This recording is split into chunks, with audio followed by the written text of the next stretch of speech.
চিংড়ি মাছের মাথা দিয়ে পটল ভর্তা, এটা আমি কিভাবে বানিয়েছি সেটা তোমাদের সঙ্গে শেয়ার করবো, চলো দেখে নাও। পটলের খোসাটা ফেলে দিয়ে হালকা হলুদ আর লবণ দিয়ে ভেজে নিয়েছি, চিংড়ি মাছের মাথাটাও হালকা ভেজে নিয়েছি, রসুন পেঁয়াজ আর ঝালটাও ভেজে নিয়েছি। এখন শিলনোড়াতে একসঙ্গে বেটে নেবো। তো জালি পটল হলে যে রেসিপিটা খুব ভালো হয়, চিংড়ি মাছের মাথাটা তো অবশ্যই জরুরি, আর শিলনোড়াতে বাটলেই টেস্টটা খুব ভালো হবে। বাটা হয়ে গেছে, এদিকে কড়াইতে সামান্য সরষের তেল দিয়ে দিয়েছি, কালো জিরে শুকনো লঙ্কা ফোড়ন দিয়ে দিয়েছি, আর বেটে রাখা পটলটা দিয়ে দেবো। পটলের থেকে যে জলটা বেরিয়েছে, জলটা শুকানো পর্যন্ত ভালো করে ভেজে নিতে হবে। বন্ধুরা, 100% গ্যারান্টি, এই রেসিপিটা একবার হলেও ট্রাই করতে পারো, দারুণ লাগে খেতে কিন্তু গরম ভাতের সঙ্গে। তো ভিডিওটা কেমন লেগেছে অবশ্যই কমেন্ট করে জানিও। ভিডিওটা একটু ভালো লাগলে অবশ্যই একটা লাইক করে দিও। তো পটলের থেকে জলটা শুকিয়ে গেছে, এখন নামিয়ে নেব।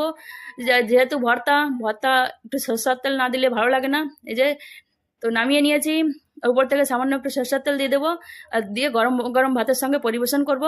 ভিডিওটা ভালো লাগলে অবশ্যই একটা লাইক করে দিও। দেখো দেখতে যেমন লাগছে, খেতে কিন্তু জাস্ট ওয়াও ছিল।